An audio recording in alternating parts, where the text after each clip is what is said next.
Bueno, vamos a empezar con uno de los misterios más antiguos y, francamente, más profundos a los que se ha enfrentado el ser humano.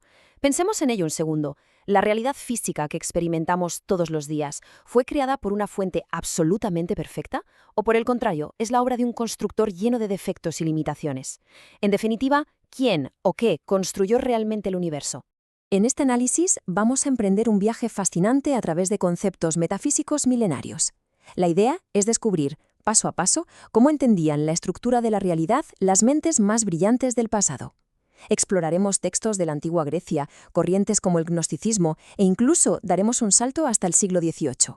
Todo esto para desentrañar un ciclo cósmico increíble, el descenso desde lo perfecto hacia la materia y el camino de vuelta al origen. Y para que no nos perdamos, nuestra ruta de hoy tiene 5 paradas. 1. El origen, la mónada. 2. El constructor, el demiurgo. 3. Creador bueno o malo. 4. Los bloques de construcción de Leibniz. Y 5. El retorno, énosis. Vamos con la primera etapa.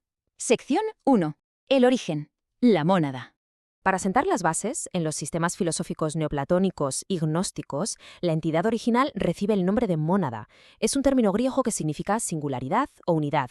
Básicamente es el ser supremo, el uno, el absoluto. Ojo, porque la mónada no debe entenderse como un dios humanoide con barba sentado en una nube, para nada. Es la singular y pura fuente espiritual de la que emana absolutamente todo lo que existe. Está muchísimo más allá de cualquier cosa material. Fijaos en cómo lo explicaba Numenio de Apamea, un filósofo del siglo II. Él concebía a este primer dios, a la mónada, como un intelecto completamente inactivo y usaba una metáfora estupenda para que lo entendamos. Lo comparaba con un terrateniente, es decir, alguien que se mantiene firme en una especie de soledad divina, dedicándose meramente a contemplar sus tierras, mientras otros son los que realmente hacen el trabajo pesado de cultivarlas. Y eso nos lleva directamente a nuestra siguiente parada. Sección 2. El constructor. El demiurgo. A ver, la lógica aquí es aplastante. Si la mónada se queda contemplando en su perfección aislada, alguien tiene que ensuciarse las manos con el mundo material, ¿no? Pues aquí entra el demiurgo. Esta es una palabra del griego antiguo que significa literalmente trabajador público o artesano. Estamos hablando de una deidad subordinada que tiene una misión muy específica: coger el caos puro y darle forma para moldear el universo físico en el que vivimos. Si lo estructuramos, esta dinámica crea una jerarquía en cascada muy clara. Arriba del todo, en la cúspide, tenemos al primer dios, la mónada, perfecta e inactiva. Un peldaño más abajo aparece el segundo dios, el demiurgo o artesano, que hace de puente hacia la materia. Y ya en la base de todo este sistema está el tercer dios, que es el propio cosmos material que ha sido construido. Pasamos ahora a la sección 3. Y aquí surge el gran debate. ¿Hablamos de un creador bueno o malo? A lo largo de la antigüedad, la figura de este arquitecto cósmico generó dos posturas totalmente opuestas.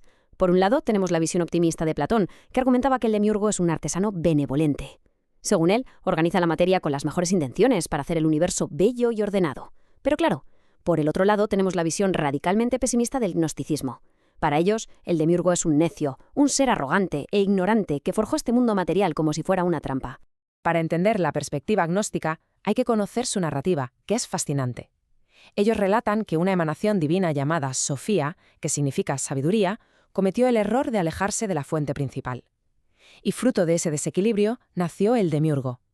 Al estar aislado y ser completamente ignorante de la luz superior, este creador defectuoso miró a su alrededor y declaró ciegamente: «Yo soy el único Dios y fuera de mí no hay otro».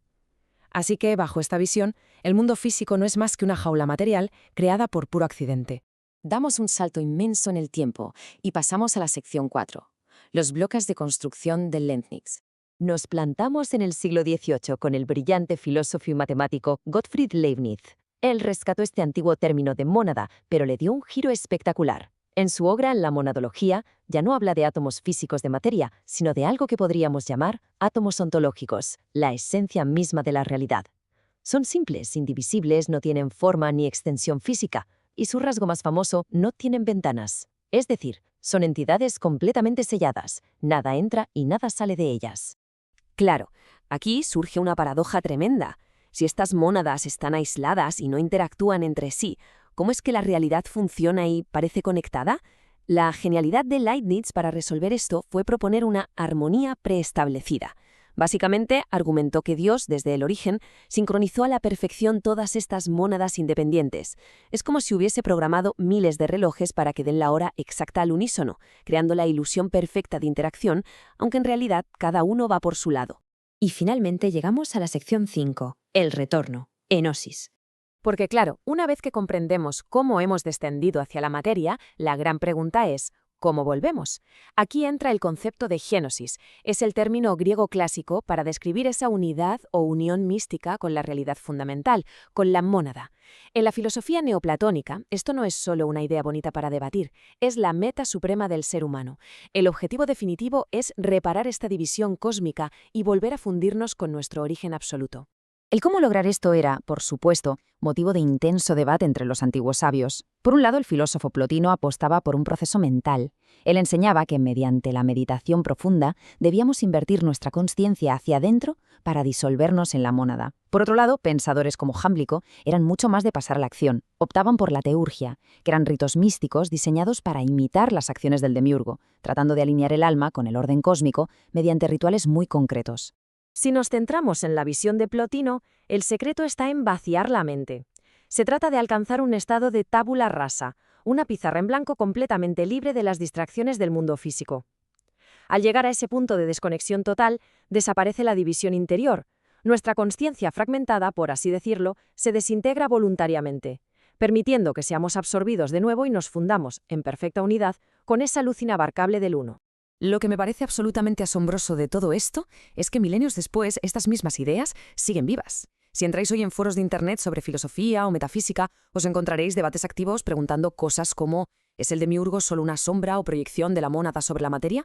Es la prueba definitiva de que en el fondo seguimos cuestionándonos ese mismo dualismo cósmico, intentando encajar cómo una inteligencia que suponemos perfecta se relaciona con un universo que muchas veces nos parece tan caótico. Y para cerrar este análisis, os quiero dejar con una pregunta monumental para que reflexionéis.